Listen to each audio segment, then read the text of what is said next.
जी अस्सलामुअलैकुम। आज की रेसिपी होने वाली है ख़ास। आज हमारे किचन में कुछ ऐसा बनने लगा है जो आप देखते ही बनाने लग जाएंगे। और हमने सारे स्पाइसेस जो हमने डालने हैं, मसाले सब हमने कट कर लिए हैं और बारीक बारीक हमने कट कर लिए हैं। हमने ले लिया है 1 किलो, हमने बड़े का कीमा लिया है। ये मशीन का कीमा है। इसको अच्छी तरीके से आपने धोकर बिल्कुल ड्राई कर लेना है। इसका ब्लड आपने सारा रिमूव कर देना है और उसके बाद आपने अनारदाना डालना है। इसको भी आपने धोकर ड्राई करके डालना है। अच्छा, ज़ीरा और कुटा हुआ मैंने लिया है धनिया। और ये मैं ले रही हूँ गोश्त का, मतलब गलाने का जो है मसाला है। ये ऑप्शनली आप स्किप भी कर सकते हैं।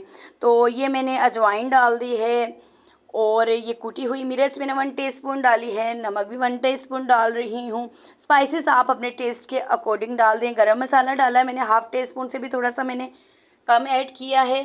अच्छा, जो मैंने कद्दूकश किए थे प्याज, ये 3 अदद मैंने लिए थे। इसको आपने हाथ से दबा के इसका सारा पानी रिमूव कर देना है। अच्छा, ये इसी तरीके से होगा क्योंकि ना पानी आपने बिल्कुल ऐड नहीं करना चपली कबाब के अंदर जो हम बैटर बना रहे हो। अच्छा, सारा हमने इसी तरीके से करना है। मशीन से भी कुछ करते हैं, अगर नहीं है तो आप कद्दूकश भी कर सकते हैं। अच्छा, धनिया मैंने हाफ गट्ठी ली थी, थोड़ी हाफ गट्ठी से भी थोड़ी कम ही थी। और हरी मिर्च मैंने 2 अदद लेके इसको बिल्कुल आपने बारीक बारीक सा कट कर लेना। और 1 अदद मैंने अंडा डाल रही हूँ। और इस मसाले को अब हम सारे को मिक्स कर लेंगे। अच्छा, ये मसाला जब तक मिक्स होता है, और जिन्होंने मेरा चैनल सब्सक्राइब और लाइक नहीं किया कर देख रही, बिल्कुल फ्री होता है। अच्छा, अब हम डाल रहे हैं, ये है बेसन। 3 चम्मच खाने के मैंने बेसन डाल रही हूँ। अगर आपके पास मकई का आटा है तो बेस्ट बेस्ट है, वो भी डाल सकते हैं। नहीं है तो आप बेसन भी डाल सकते हैं। अच्छा, ये जो बेसन डालते हैं बाकायदा ये इसलिए होता है कि जो आपके बैटर बन रहा है इसको बिल्कुल मतलब कि जो बिखर जाता है हम डालते हैं तो उसके लिए होता है।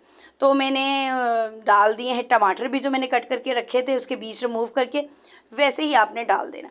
अच्छा, 1 पेड़े के करीब मैंने बैटर लिया है और बना के बीच में स्लाइस किए हुआ टमाटर मैंने रख कर, और फ्राई पैन में मैंने कुकिंग ऑयल गर्म किया था और हमने डाल दिया। माशाल्लाह इतने ज़बरदस्त, देखिए टूटे भी नहीं है, बिखरे भी नहीं है और इतने मज़े के जूसी बन रहे हैं।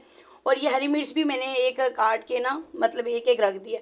और इतने मज़े की बन रहे थे, जैसे ही मैं बना रही थी वो साथ साथ ना ख़त्म भी हो रहे थे। माशाल्लाह देख लें, गरम गरम ना खाने का मज़ा ही कुछ और होता है। ये नींबू डालें और माशाल्लाह ये जूसी और क्रिस्पी चपली कबाब डन। अल्लाह हाफ़िज़।